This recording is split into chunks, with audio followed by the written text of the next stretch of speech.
어렸을 때는, 그렇죠. 학교 다닐 때는, 대학생 때까지는 시간은 많은데 돈이 없어. 에너지도 넘치고, 그렇죠.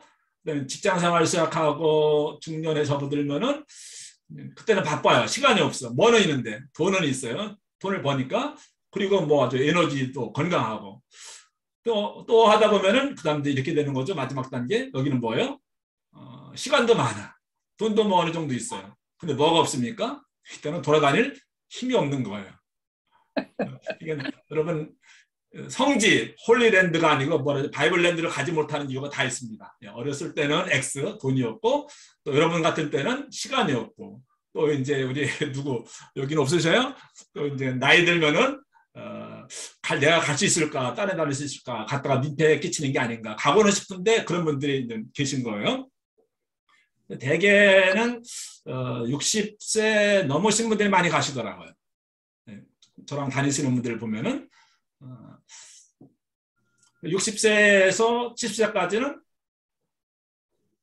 누구예요? 김영석 교수님이 그랬죠. 인생에서 가장 황금기, 가장 행복했던 때가 언제입니까? 부르니까는 65세부터 75세까지라고. 근데 그때는 얽매이는 게 별로 없고, 좀 뭐 자식 걱정할 필요도 없고, 돈 뭐 걱정 안 해도 되고, 직장 안 다녀도 되고, 좀 자유롭고, 그때가 제일 행복했다 이렇게 이야기했는데, 그때 뭐 60세 넘어서 65세 뭐 그럴 때쯤에 성지순례를 많이 가는데 뭐 그때라도 가는 게 좋긴 하죠. 근데 그때 다녀와서 들은 후에는 내가 10년 전에만 아니 20년 전에만 또 30년 전에만 여기를 다녀왔다면 얼마나 좋았을까.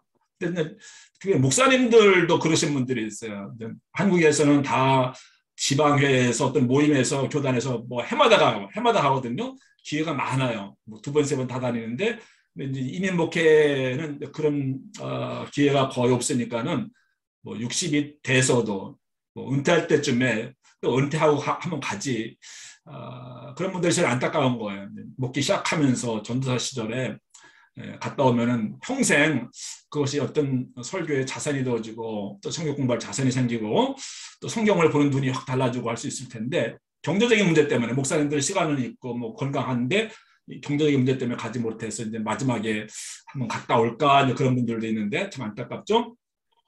Anyway, 다 뭐 어디 가시려면은 한 가지는 어쨌든 희생을 해야만 뭐 시간을 뭐 휴가를 내서 간다든지 또 뭐 돈을 카드 내서 간다든지 뭐 아무튼 뭐 그런 거 하지 않는 이상은 쉽게 가는 것이 어려운 것이 이스라엘 또 요르단이더라. 우리가 가지 못하니까 가상으로 또 줌이라고 하는 이런 매체를 통해서 우리가 현장도 보고 또 지리도 보고 뭐 우선은 그렇게 대리 만족을 해야 되겠죠. 네. 그 다음에 느보산도 갔다 왔죠. 느보산은 그러니까는 야복강은 누구와 관계된 것이죠? 야곱. 느보산은 모세. 그럼 오늘은 이제 제가 오늘 아침에 기도하면서 떠오르는 생각들이고 그렇구나 그런 것들을 오늘 함께 나눌 텐데 요르단 하면은 대개가 이제 페트라 오늘 페트라까지 갈 수 있을는지 모르겠는데 페트라 세계 7대 불가사의 가운데 하나라고 하잖아요. 무슨 영화입니까? 그 영화에도 나오고 뭐 수많은 영화들 거기서 찍기도 했습니다만은 페트라라고 하는 곳 무슨 영화를 거기서 찍었죠? 페트라에서? 모르시는 거예요? 대답을 안 하시는 거예요? 영화를 안 보시는 거예요? 영화를 별로 못 봐서. 그 누구더라? 금방 생각이 안 나네요. 네, 이따 생각나면 또 이야기 하겠죠? 인디아나 인디아나 존스의 그 성배를 찾아서 했을 때 이제 그 성배를 찾기 위해서 어떤 데로 들어가잖아요. 거기가 들어가는 그 장소가 이제 페트라인데 거기도 아주 중요한 곳이에요. 페트라 또 와디람 광야 뭐 제가 뭐 전 세계를 다닌 것은 아니지만은 제가 다닌 곳은 사실 뭐 유럽도 거의 간 데가 없어요. 근데 맨날 이스라엘, 요르단 이쪽에 가고 또 가고 그래서 유럽도 뭐 못 가보고 했는데 전 세계를 다닌 것은 아닌데 제가 아는 광야가 이제 그쪽에 사막이잖아요. 이집트 포함해가지고. 근데 전 세계에서 가장 아름답다고 하는 사막이 그 와디럼, 그 붉은 사막, 거기가 이제 에돔 지역이거든요. 또 출애굽 루트이기도 하고. 근데 이제 그런 곳, 요르단에 가면은 관광지로, 최고의 관광지로 꼽는 곳이 이런 두 곳인데, 요르단 하면 그런 곳이 떠오르는데, 근데 성경적으로 볼 때 요르단이 얼마나 중요한가, 이런 것들을 우리가 당분간 배우게 될 겁니다. 그래서 이제 야복강에 가서는 우리가 야곱을 만났고, 느보산에 가서는 모세를 만났고, 이제 오늘 우리 세례자 요한을 좀 만나러 갑니다. 오늘은.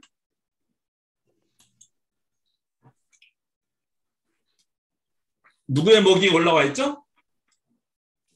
요한. 세례자 요한, 잔 더 베프티스트. 근데 요즘에는 좀 세례자 요한이라고 하는 것 같은데 우리는 항상 뭐라고 불러왔죠? 세례 요한. 근데 잔 더 베프티스트. 세례자 요한이 맞는 거죠? 근데 좀 줄여가지고 했는데 세례 요한. 세례자 요한의 목이 참수형을 당해가지고 이렇게 소반에 이렇게 쟁반에 이렇게 올라왔습니다. 누구의 생일날이었죠? 그 왕. 헤롯 왕이 누굽니까? 헤롯. 성경에는 왕이 다 헤롯이야. 그래갖고 에집트는 왕이 다 누굽니까? 바로고. 헤롯 안티파스. 헤롯이 여러 명이에요. 적어도 우리가 그냥 헤롯이라고 번역되는데 그냥 라스네임이라고 할까요? 뭐 그런 가문의 이름이에요. 그냥 헤롯. 근데 헤롯 안티파스, 헤롯 빌리, 뭐 그다음 우리가 알고는 헤롯 대제 여러 명인데 이제 오늘 어떤 헤롯인가? 왜 누가 이 목을 잘랐는가? 그 누가 춤을 췄죠? 헤로디아.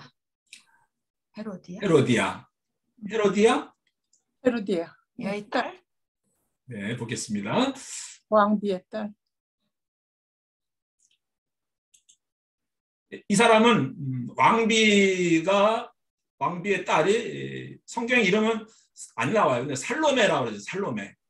살로메가 막 그 왕 앞에서 생일날 춤추고 하면서 그러니까 왕이 너무 좋아가지고 네 소원이 무엇이냐. 그러니까 엄마가 시켰죠. 요한의 목을 잘라달라고 하는 그 끔찍한 그 사건. 근데 그 이야기가 성경에만 나오는 것이 아니고 실제로 그 이스라엘 역사 가운데 나옵니다. 1세기경에 쓰여졌던 1세기 조세푸스라고 하는 요세푸스라고 하는 사람이 쓴 거기에 나오는 스토리인데 성경에도 그 이야기가 나옵니다. 이건 실제로 세례자 요한이 목이 잘린 역사적인 사건이 있었던 것을 성경 외에서도 이야기를 해주고 있습니다. 지도를 보셔야 이해가 됩니다. 왜 그렇게 됐는가? 예수님이 어디에 살고 계셨어요?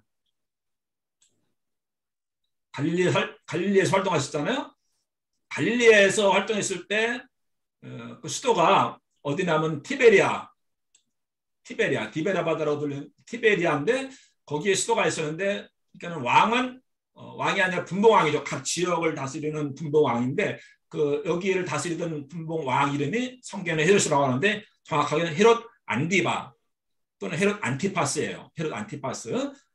그러니까 예수님이 살던 그곳의 왕이 누구라고요? 헤롯 안디바. 정확하게는 헤롯 안티파스라고 하는데 근데 이렇게 분봉왕이 뭔가 성경에 가끔 분봉왕만 나오는데 이렇게 이스라엘 보면 지도가 이렇게 지역이 세 군데 이렇게 나눠져 있네요. 유대와 이두메, 그다음에 갈릴리, 그다음에 베레아, 또 이게 빌립의 영제 이렇게. 그러니까는 왕이 몇 명이에요? 하나, 둘, 세 명이네요. 세 군데를 나누어서 이스라엘 통치했는데 그 분봉왕이 있었는데 다 헤롯 가문이에요. 형제들이 다스린 거예요. 아버지가 이제 헤롯 대제고 예수님 죽이러 왔던 그 헤롯이 사실은 이 사람이 유대인이 아니에요. 유대인이 아니라 이두메 사람인데 이두메가 어디냐면은 그 에돔 사람이에요.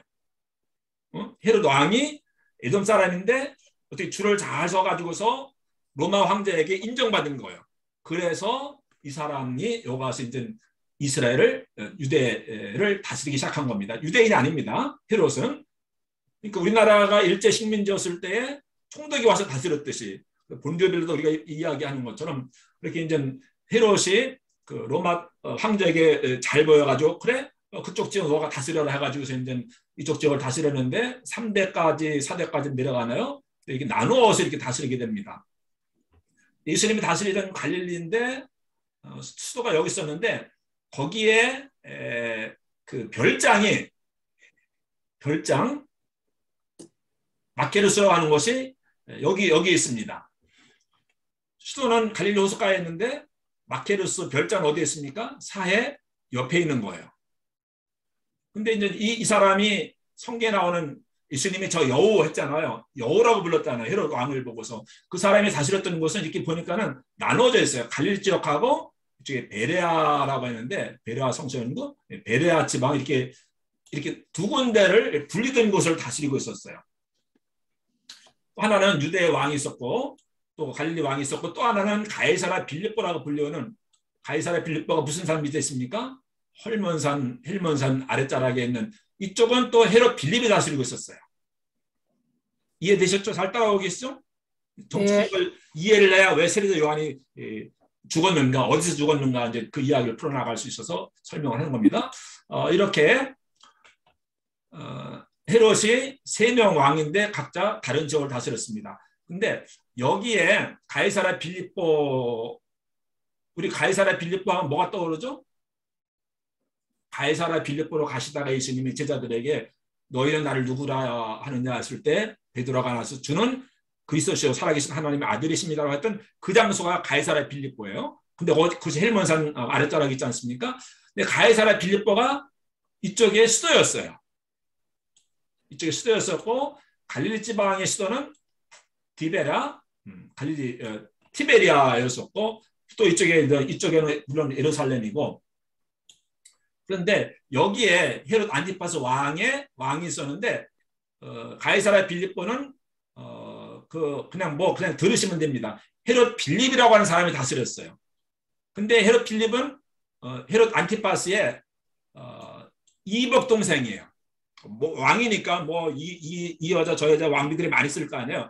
근데 이제 왕으로 볼 땐 다 자기 아들들이니까 아들들에게 땅을 나눠준 건데 분봉왕으로 나눠줬는데 갈릴리의 왕 헤롯 안티파스하고 헤롯 빌립은 이복 동생 그런 관계예요. 형제는 형제인데 그렇죠? 배달은 형제죠. 그런데 이 갈릴리 왕이었던 헤롯 안티파스가 이쪽에 헤롯 빌립의 아내를 자기 아내로 취한 거예요. 동생의 아내를 자기 아내로 취한 거라고.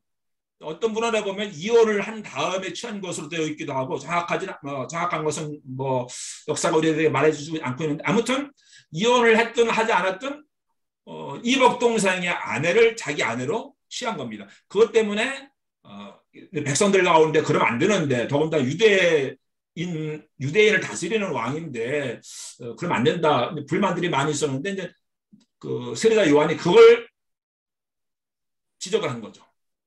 그러니까 누가 제일 싫어하겠습니까? 자기 아내가 된 그 여자 누굽니까? 헤로디아가 왕비가 이제 자기를 지적하고 비난하고 욕하니까는 헤로디아가 마음에 안 든 거예요. 그래가지고 어떻게 했습니까? 꾀를 부려가지고 생일날 네가 그러니까 그 헤로디아하고 따로 같이 온 거예요. 원래 누구의 딸인데 이쪽에 헤롯 빌립의 딸인데 좀 복잡하긴 하지만 이해됩니까? 네. 뭐라고 해야 돼요? 처제가 아니고 조카. 그 조카인데 이제 자기 딸로 온 거고 와이프는 뭔데 원래는 동서네요. 그렇죠? 네, 동서. 그러니까 그런 아직 이게 좀 있을 수 없는 일이 일어났으니까는 세례자 요한이 뭘 지적을 했고 그런 지적을 했을 때는 그렇게 되면 어떻게 될 거라고 하는 걸 각오를 했을 텐데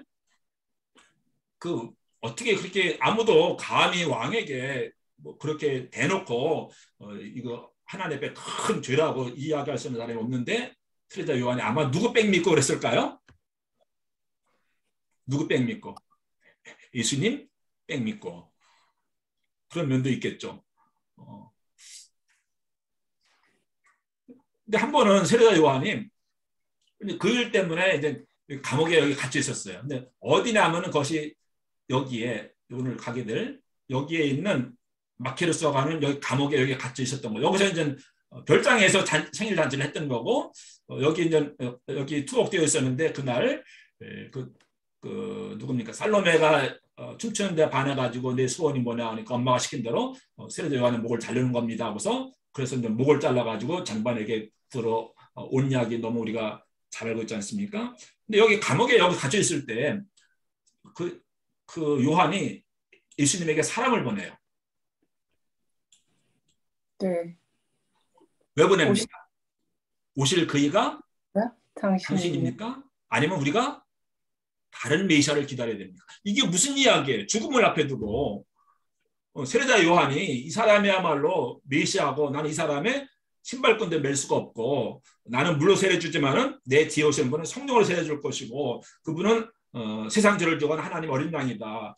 나는 쇠하여야 되고 그분은 흥하여야 되랴. 이렇게 이제 그렇게 막 메시아를 선포해주고 알려주고 선포했던 그런 세례자 요한이 마지막에 믿음이 흔들리면서 정말 당신이 메시아입니까? 뭐 이래서 막 보내잖아요. 그 이유가 뭐였을까요? 왜 갑자기 사람이 그렇게 믿음이 흔들리고 변했을까요? 도와줄 줄 백으로 했는데 안 도와주니까. 그가 생각했던 메시아라면 어떤 메시아인데? 이제 죽은 로마를 심판하고 로마로부터 이스라엘을 회복하는 메시아. 이스라엘을 회복하고 부정한 것들을 다 숙청하고 새로운 세계를 세우고 근데 그런 메시아를 다른 유대인들처럼 기다리고 있었는데 기대했는데 그런 메시아일 줄 알았었는데 보니까 예수님은 전혀 그런 데 관심이 없고 뭐예요? 병자들을 고쳐주고 천국을 선포하고 사랑과 용서를 선포하고 하나도 뭐 이렇게 뭐 정말 하나님의 능력을 가지고 뭘 개혁시키고 세상을 변혁시키고 뭐 달라지는 게 아무것도 없는 거예요. 그러니 내가 지금 정의를 위해서 하나님 나라를 위해서 이런 죄는 처단해야 된다. 그래서 이제 그 왕에게까지 이렇게 직고를 하고 있는데 그래서 감옥에 갇혔는데도 예수님은 아무 일도 안 하시는 거예요. 옆에서는 뭐예요? 맨날 쓱쓱쓱 칼 가는 소리가 들리는데도 예수님은 신발 한 번 안 오시는 거예요. 그러니까는 이게 뭐가 잘못된 것인가? 저번에 진짜 메시아라면 이러시면 안 되는데 내가 이렇게 있으면 나를 와서 구해주든지 이 사악한 여호와 같은 헤롯을 심판하든지 빨리 우리 나라를 회복시켜주든지 뭘 해야 되는데 전혀 그럴 기색이 안 보이는 거예요. 내색을 하지 않는 거예요. 그러니까는 믿음 흔들리는 거예요. 이번 당신이 진짜 메시아라면 이러면 안 되는데 어떻게 된 겁니까? 해서 사람을 보냈던 것이죠. 그가 기대했던 메시아와 예수님에 대한 잘못된 기도를 이 사람들도 세례자 요한도 가지고 있었던 거죠. anyway, 그렇게 해서 결국은 예수님이 세례자 요한에게 답변을 보내긴 했습니다만 찾아가진 않아요. 결국 못 만나요. 못 만나고 그 생일날 여기서 이렇게 죽게 됩니다. 그러니까는 그 세례자 요한의 무덤이 어디 있는 거예요? 감옥에 갇혔던 곳 어디예요? 마케르스. 지금 요르단에 있는 거예요. 거기서 보면 사회가 이제 보입니다. 어떤 것인가, 그죠? 네, 이런 높은 이렇게 이쪽에 다 광야네요. 사막이죠. 저쪽에 사해가 보이죠. 사해 건너편 쪽 유대 광야가 보이고, 근데 여기는 이제 지금 이야기했던 갈릴리 지역을 다스렸던 분봉왕 헤롯 안티파스가 다스리는 또 여기에 큰 궁전 아닌 또 다른 별장이 있었는데 이 꼭대기에 많은 시설들이 있었는데 여기에 그서 투옥되어 있었던 곳이고 여기에서 생일 파티를 했고 여기에서 목이 잘렸던 곳이고 여기에 묻힌 곳입니다. 이것이 지금 요르단에 있는 것입니다. 뭐 아름다워요. 뷰티풀인데 그 앞에 바로 사해가 이렇게 보이고 이런 곳이에요. 사진이라 그렇긴 합니다만 바로 앞에 이렇게 이스라엘 유대 광야가 있네요. 사해가 보이죠? 발굴한 그 헤롯 왕이 있었던 이 궁전 여기서 이제 있었던 일입니다. 그것이 역사적으로 남아 있는 겁니다. 이런 별장이니까 화려하게 여기 화살표를 했죠? 이쪽에서 바라본 요 봉우리가 보입니까? 네.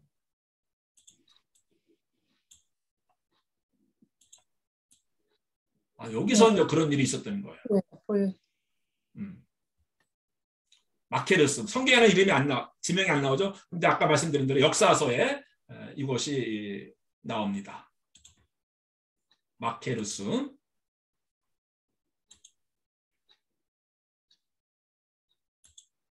여기 보면 이렇게 길이 많이 나 있죠. 이렇게 길 나 있는 게 보입니까? 네. 네. 그게 왜 이런 험한 낭떠러지인데 여기 길이 나 있을까요? 양이 네, 다니는 양이 다니는 길입니다. 의의 길로 인도하시는도다. 그 길입니다. 양들은 이렇게 험한 데를 이제 가다가 잘못하면 삐끗하면은 사망의 음창 골짜기에 들어서 죽는 거죠. 나를 의의 길로 인도하시는도다. 네, 그런 것.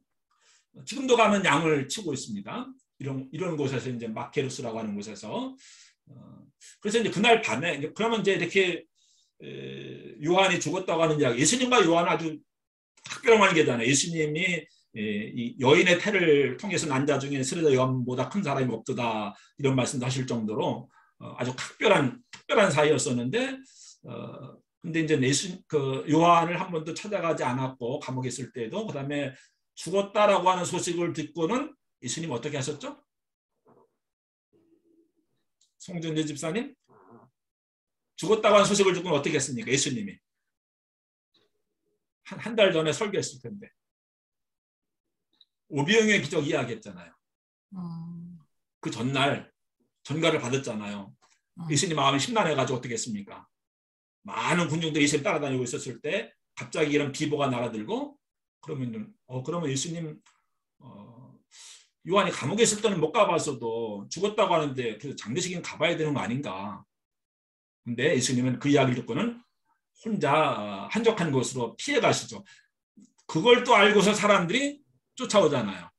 그것이 오병이어 기적이 일어났던 그곳이잖아요. 그래서 하루 종일 말씀 전하고 오병이어 기적을 행하신 다음에 예수님 어떻게 하십니까? 빨리 막 서둘러서 사람들 다 보내게 하고 예수님은 그날 밤에 산에 올라가셔서 밤새도록 혼자 기도하시잖아요. 예수님은 그날 오병이어 기적을 행하신 그날 생각 속에는 계속 뭐가 떠오르고 있는 거예요? 세례자 요한의 죽음, 헤롯, 그리고 그때가 거의 6월절 가까울 때인데 이제 그 다음에라든가 2년 후에 6월절에는 예수님도 요한처럼 죽임을 당하는 거예요. 본디 빌라도에서 헤롯에 의해서 이렇게 죽임을 당하고 십자가를 지시게 되는 거예요. 그래서 이제 그런 여러 가지 생각으로 인해서 예수님도 마음이 무거웠던 거죠. 가볼 수는 없고 거기서 이제 헤롯과 아직까지 부닥치면 안 돼요. 그래서 예수님이 헤롯을 피해 다니는 겁니다. 아직까지는 부닥쳐가지고 헤롯과 뭐 맞짱 뜨고 그럴 때가 아니거든요. 때가 안 된 거죠. 예수님 때를 기다리기 위해서 예수님 또 마음 심란하고 기도하기 위해서 그래서 그날 밤에 그 산에 올라가서 밤새도록 기도하시고 계신데 제자들의 풍랑 만난 이야기, 그게 그 전날 있었던 그런 이야기들이죠. 그래서 예수님은 오병의 기적 행하시고 산에 올라가 기도하시고 했을 때 내릴 속에서 떠나지 않았던 것, 예수님이 피하셨던 이유 무엇 때문이라고요? 여기서 있었던 세례자 요한의 죽음 때문에. 그럼 예수님도 그 다음에 6월절에 다음인가요? 6월절에 세례자 요한처럼 십자가에 못 박혀 돌아가시게 되잖아요. 그런 세례자 요한의 무덤이 있는 곳이 이곳. 그리고 그렇게 보면 참 세례자 요한은 참 운명이 그러면 한 몇 살쯤 되었을까요? 예수님하고 같은 나이니까. 32살? 예. 6개월. 33세 돌아가셨다고 할 때 세례자 요한은 뭐 31나 32. 참 이 사람이 원래는 제사장이 될 사람이잖아요. 왜? 아버지가 제사장이었으니까. 근데 어떤 일로 인해 가지고 광야에 나가서 어렸을 때부터 자라게 되고 그래서 광야의 사람이 되고 광야에서 외치는 자의 소리가 되고 광야에서 메시아의 길을 예배하는 자가 되어지고 광야에서 세례주고 광야에서 예수님을 만나게 되고 광야에서 하나님의 음성을 듣고 광야, 세례자 요한의 광야, 참 이롭게 고독하게 또 짧은 생애를 살았던 그 사람의 일생. 그래서 우리가 세례자 요한 할 때 이제 마케르스 그의 죽음을 기억을 하게 됩니다. 그러면 이제 우리가 세례자 요한의 죽음을 생각해 보았는데 그 위에 지금 지도를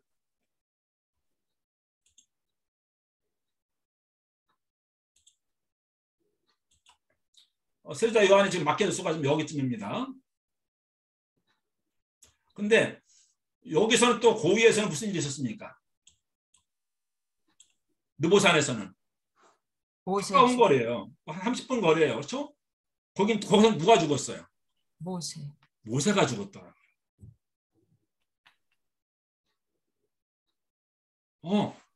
모세가 죽은 곳하고 세례자 요한이 죽은 곳. 또 엘리야.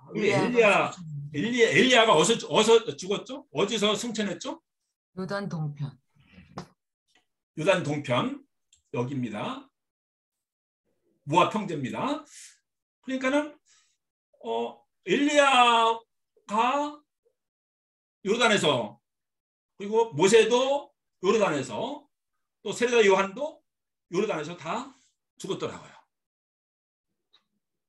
근데 다 여기에요. 다 같은 지역이에요. 여기 다.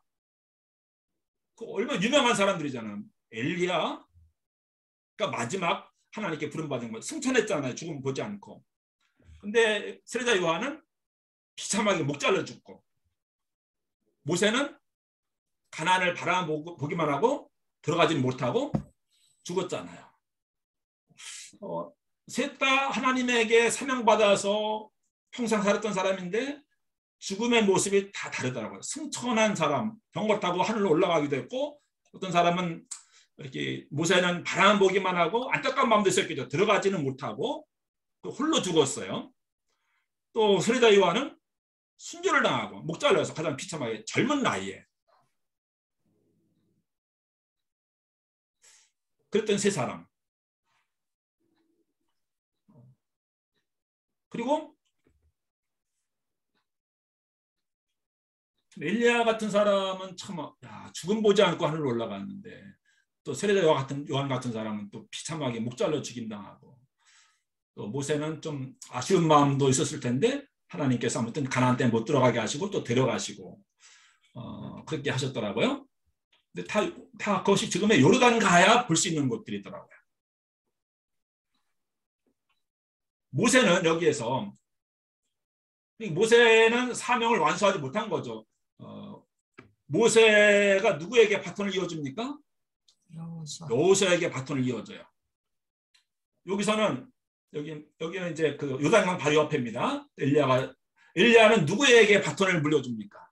엘리야도 사명을 그가 다 완수하지 못하고 엘리야에게 바톤을 이어줘요. 물려줘요. 공통점을 아시겠죠? 모세도 그랬고 엘리야도 그랬고, 사명을 이렇게 넘겨주더라고요. 이 모세의 사명이 끝난 곳, 엘리야의 사명이 끝난 곳, 세례자 요한에게 주었던 사명이 끝난 곳도 다 이곳이고, 그곳에서 마지막 그들이 이 땅에서 땅을 밟았던 곳들이 다 여기 이 지역에 있고, 또 예수님이 변화산상에 올라갔을 때, 얼른 또 올라나요? 3자 회담을 하죠. 누굽니까? 모세가 이렇게 졸다가 깜빡 정신 들어서 보니까는 모세와 엘리야와 예수님이 이 동시대 사람이 아닌데 같이 그 자리에 모여 있는 거예요. 여기 모세와 엘리야와 예수님. 모세는 율법의 대표자다. 엘리야는 예언자의 대표자다. 우리가 그렇게 이야기하잖아요. 근데 모세와 엘리야 바로 이런 사명을 끝낸 것, 그래요? 죽은 것. 근데 모세나 엘리야도 사명을 완수하지 못하고 다른 사람에게 물려주고 끝납니다. 그랬던 것. 엘리야는 구약에서 예언할 때 메시아는 어떤 사람으로 비유됩니까? 어떤 예언자와 같은 사람이 될 거라고 이야기하고 있습니까? 엘리야와 같은 예언자가 올 것이다. 그렇죠? 엘리야는 그 말라기서에 나오잖아요. 마지막에 엘리야가 오고 그다음에 누가 옵니까? 메시아가 온다. 근데 엘리야가 여기에요. 세례자 요한이 바로 그 엘리야와 같은 역할을 하지 않았습니까? 그 메시아의 선구자 역할을 하지 않았습니까? 여기 그래서 이제 엘리야와 같은 여기 이제 메시아가 올 것이다. 엘리야 여기서 활동하고 죽었죠. 근데 그 사람이 세례자 요한이었어요. 여기서 죽었어요. 메시아를 상징하는 두 인물이 바로 여기 또 이 지역에 또 다 있더라고요.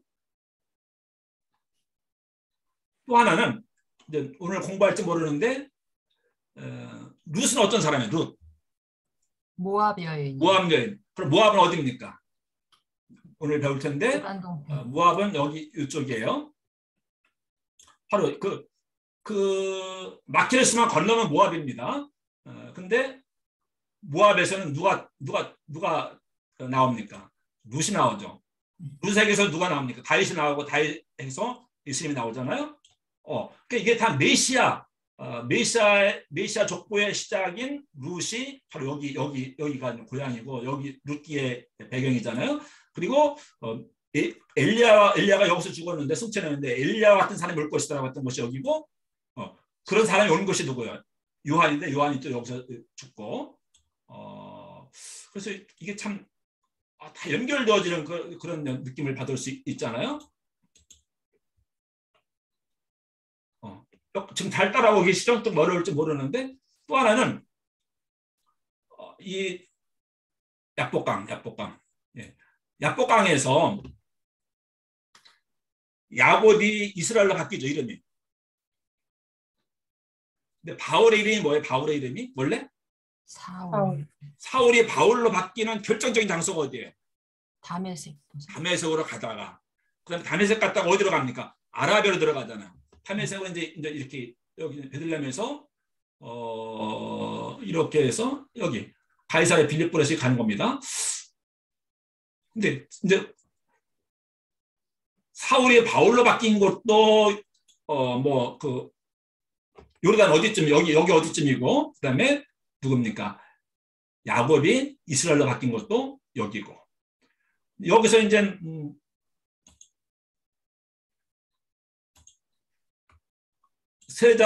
그 엘리야가 여기죠. 모세가 여기죠. 그다음에 여긴 세례자 요한이죠. 그들은 여기서 그들의 그 사명을 끝냈어요. 근데 바울은 이제 오늘 그 이야기할 때는 이쪽으로 내려갑니다. 아라비아로. 근데 바울이 사역을 시작한 곳은 어디입니까? 다메섹으로 가다가 예수님 만나고 근데 다메섹에서 아라비아로 가면서 사역을 시작하잖아요. 그러니까 모세나 엘리야나 세례자 요한은 그 사명이 완수하고 죽은 곳이 지금의 요르단 이쪽인데 가까운 데 있는데 반면에 바울은 지금의 요르단에서 사역을 시작을 해요. 바울 하면은 우리 이제 수요일 날 그 클래스가 있는데 또 우리는 지난 그 학기 때 배웠죠. 바울하면 우리는 이제 어디를 생각합니까? 터키나 그리스를 생각하는데 바울이 원래 처음 복음을 전했던 곳은 터키나 그리스가 아니고 어디냐? 아라비아. 그래서 이게 바울을 만나려면은 바울이 회심하고 첫 번째 사역했던 곳을 만나려면 요르단을 가야 되고 모세를 만나려면 요르단에 가야 되고 세례자 요한을 만나려면 요르단에 가야 되고 엘리야를 만나려면 요르단 가야 되고 룻을 만나려면 요르단을 가야 돼요. 이 사람들이 다 그 구원사에 있어서 정말 중요한 사람들이잖아요. 근데 그 모든 사건들이 어디에서? 이쪽이 아니라 어디에서? 이쪽에서, 요르단에서. 그래서 요르단도 얼마나 중요한가. 근데 이제 지금은 딱 이 요단강을 딱 해서 이스라엘과 요단 나눴지만은 예수님 당시에는 뭐 국경 그런 개념이 전혀 없는 거죠. 이 정말 중요한 사건들이 많구나. 근데 대개는 요르단 간다고 할 때 사람들은 뭐 느보산 정도는 궁금하겠지만은 이제 어디 와디름 광야, 광야가 사람 자네. 또 하나는 그 페트라, 세계 7대 불가사의 가운데 하는 페트라를 구경하네. 그런 것 때문에 뭐 익사이팅해가지고 요르단 가는데 보니까는 거기 가면 바울을 만날 수 있고 모세를 만날 수 있고 엘리야를 만날 수 있고 룻을 만날 수 있고 또 누굴 만납니까? 야곱도 만나고 세례 요한 이야기했네요. 이런 사람들 다 만날 수 있는 곳이 지금의 요르단이더라고요.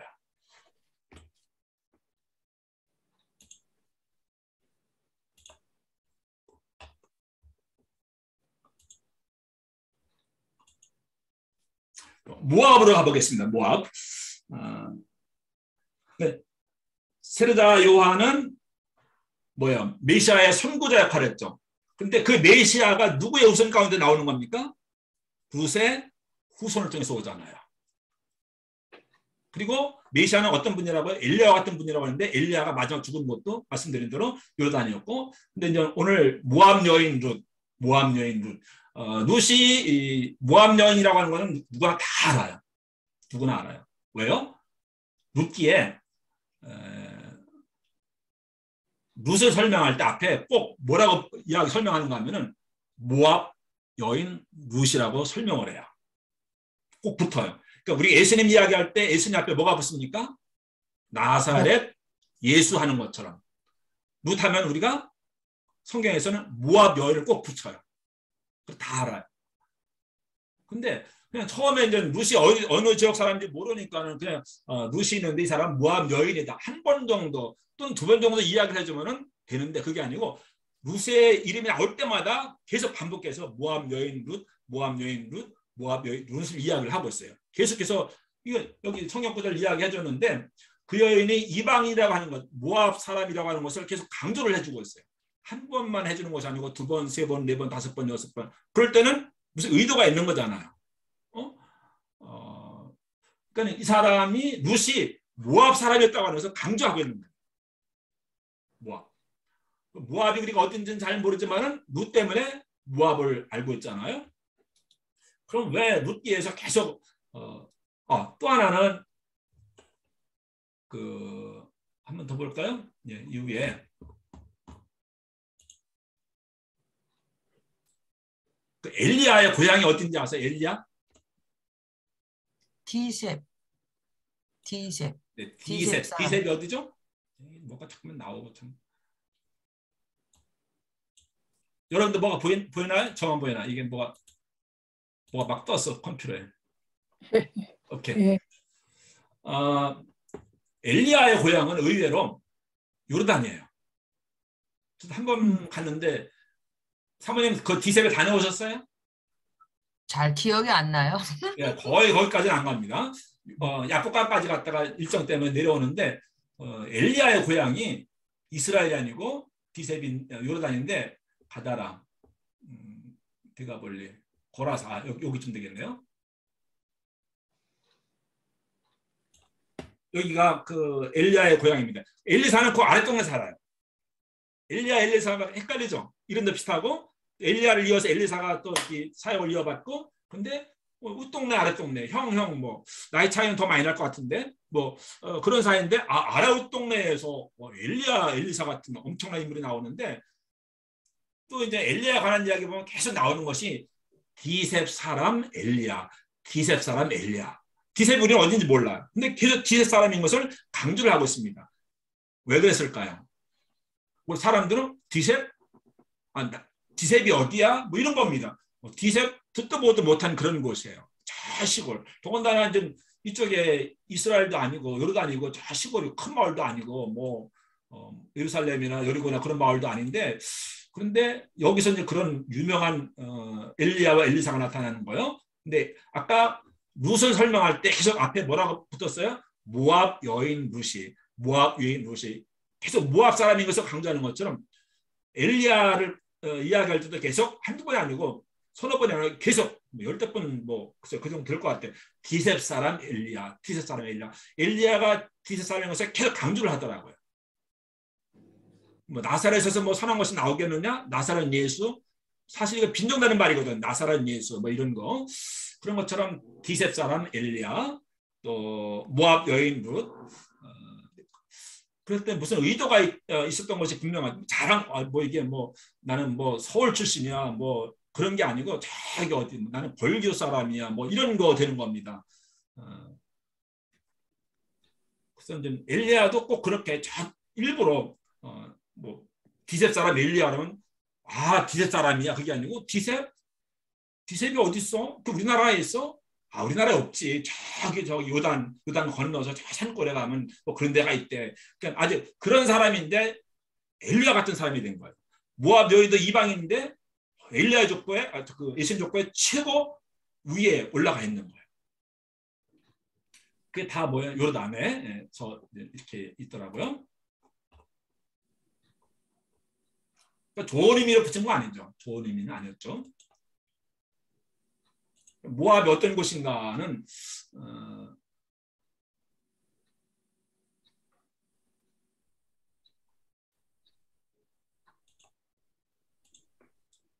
우리가 배웠습니다. 이쪽은 뭐라고 했어요? 암몬, 그다음에 모압, 그다음에 에돔은 사해 밑으로, 네, 에돔, 암몬, 모압, 에돔. 우리 처음에 그 세 지명 외웠죠? 암몬, 물자로 끝나서 그다음에 모압, 이어로 끝나서 그다음에 에돔, 암몬, 모압, 에돔이다 했는데,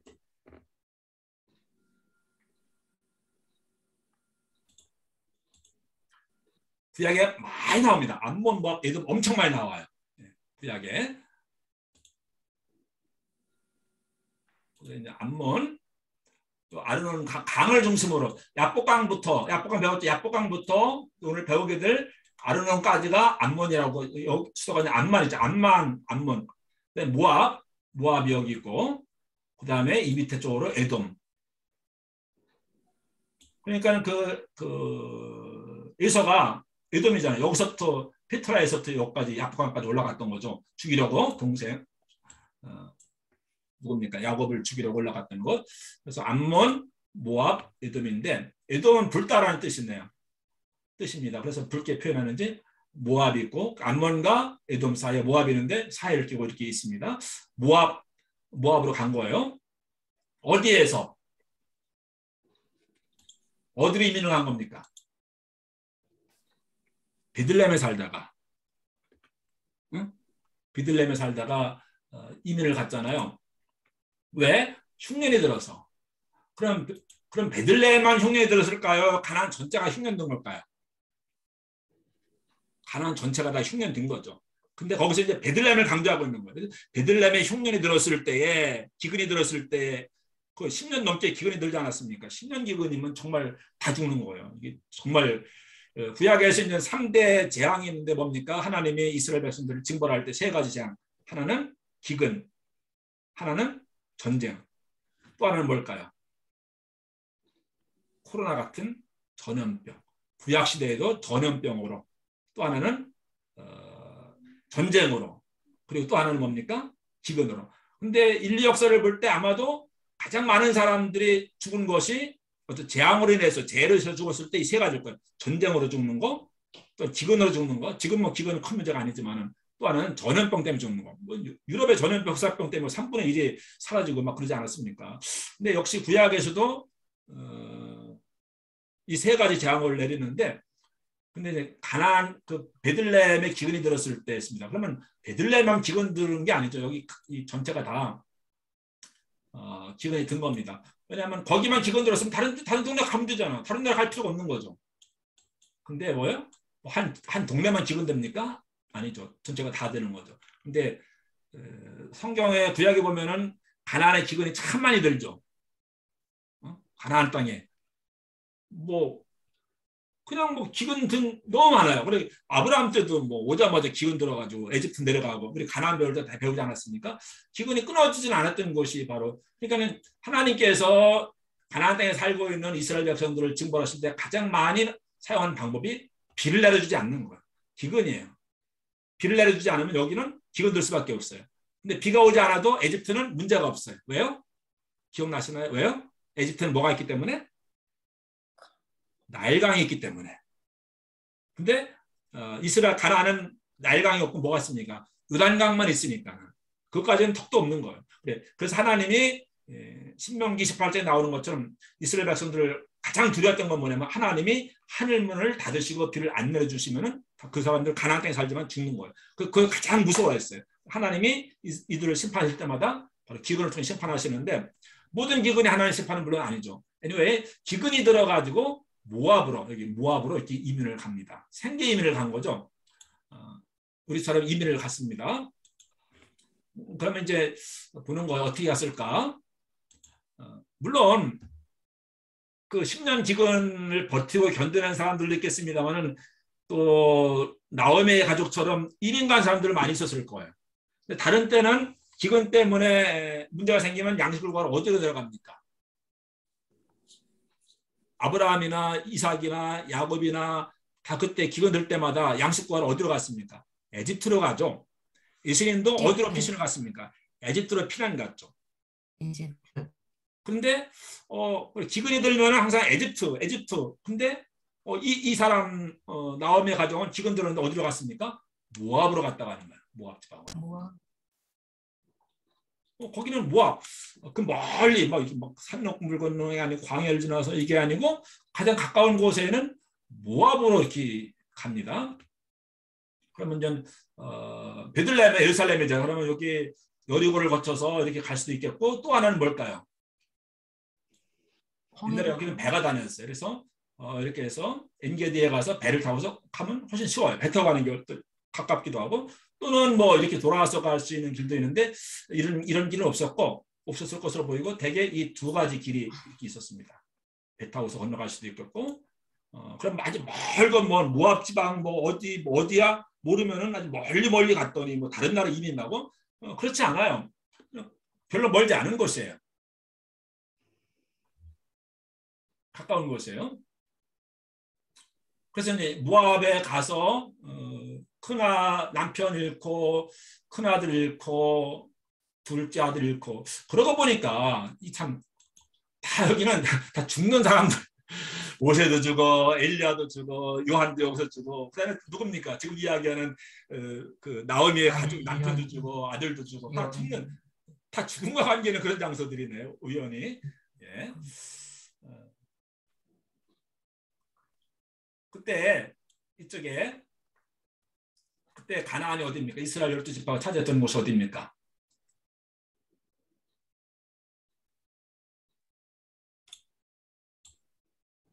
여기까지네요. 다시 할게요. 이때 가나안은 이스라엘은 어딘가 하면은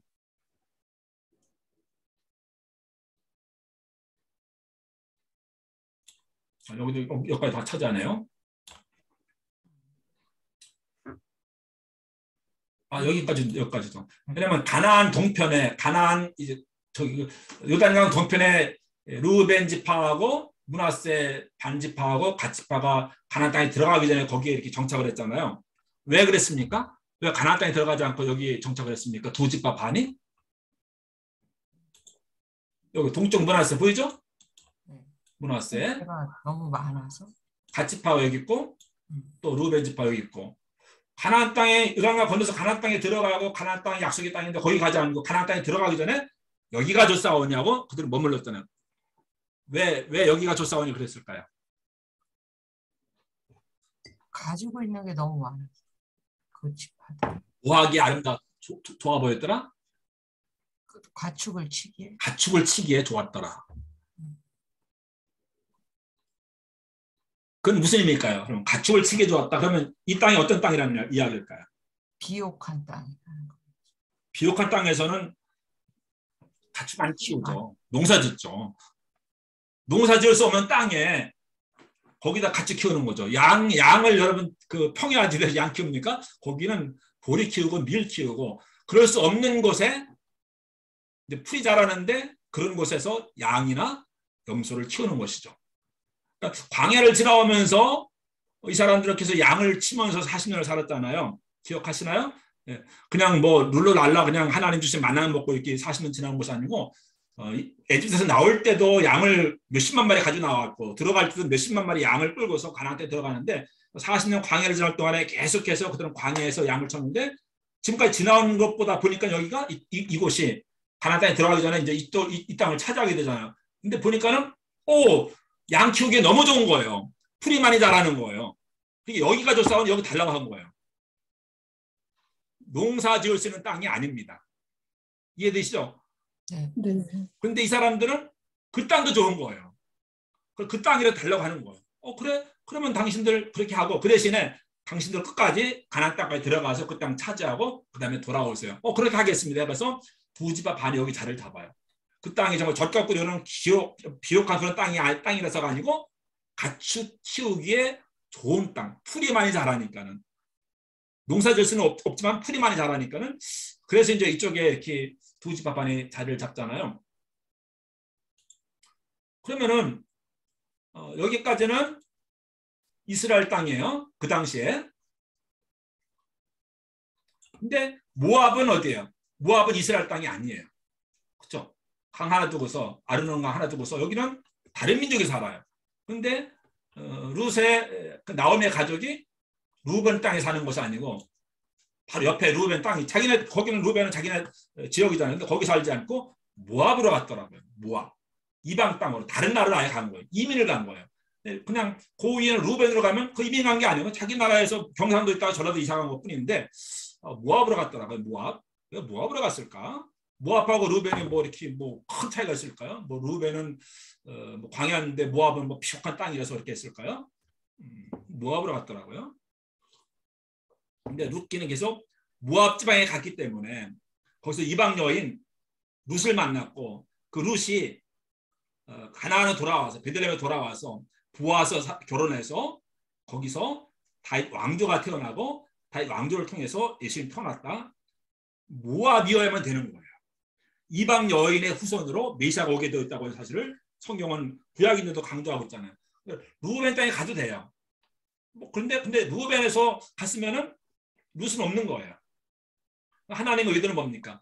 이방 땅으로 보내는 거였어요. 이방 여인을 만나는 거였어요. 유대인인데 이제 다른 사람들 대욕했겠죠. 당신이 유대인인데 어떻게 이방 땅에 갔냐고. 직분을 피해서 어떻게 이방 여인과 결혼할 수 있냐고. 그러니까 아들 잃고 남편 잃고 죽은 거 아니냐고. 노웨이. 하나님은 이방 땅으로 보내신 이유가 있는 거예요. 거기서 이방 여인을 만나게 하고 그 이방 여인을 통해서 또 유대인 남자를 통해서 메시아 족보가 이어지도록 하기 위해서 그래서 모압으로 갔던 것이죠. 모압 다른 지방. 네, 요까지만 할까요? 그러면 이제 거기서 이렇게 이제 그 남편을 잃고 큰 아들 잃고 작은 아들 잃고 기가 막힌 거죠. 기가 막힌 상황입니다. 고향에 가고 싶어도 갈 수가 없어요.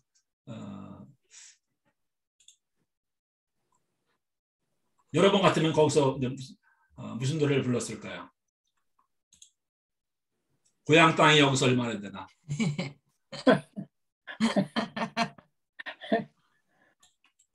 이 노래 좋아하세요?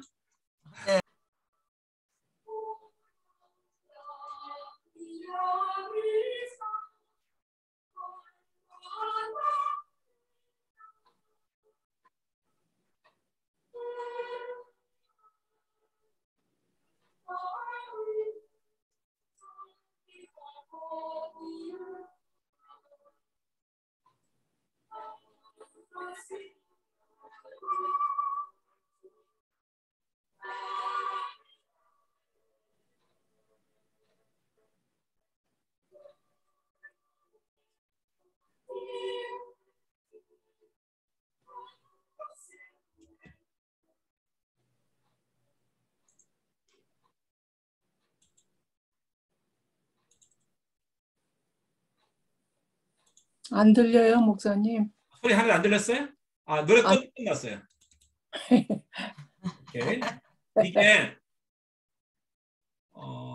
고개 넘어 또 고개 아득한 고향 저녁마다 노을 지는 저기가 거긴가 날 저무는 눈길로 휘파람 날리며 아이들도 지금쯤 숨을 고겠네. 이 절인데 이게 나오미가 하염없이 고향 땅을 바라보면서 눈물 지으면서 이 타향이 와가지고 먹고 살려고 하는데 청산 과부가 되고 두 아들 다 잃고 또 청산 과부가 된 두 며느리와 함께 살아갈 수밖에 없고 가정은 아무것도 없고 고향이 돌아갈 수도 없고 참 기가 막힌 근데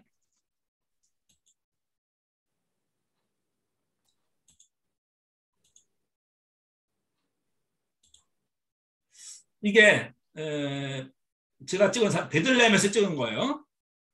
이 앞이 보이죠? 저쪽 너무 이렇게 햇빛이 마침 잘 비쳤어요. 저녁 때 비가 오는 날이었었는데 저쪽에 이렇게 광야가 사막이 광야가 보이죠? 여기가 네. 모압이에요. 음, 베들레헴에서 고향이잖아요. 베들레헴에서 모압 땅으로 이민 갔잖아요. 베들레헴에서 모압은 많이 보여요. 저 앞에 모압 보이잖아요. 보이시죠? 이 모압 보이는 거예요. 여기서 지금 그렇게 처량하게 저쪽에 그러니까는 모압 바로 밑에 뭐가 있습니까? 여기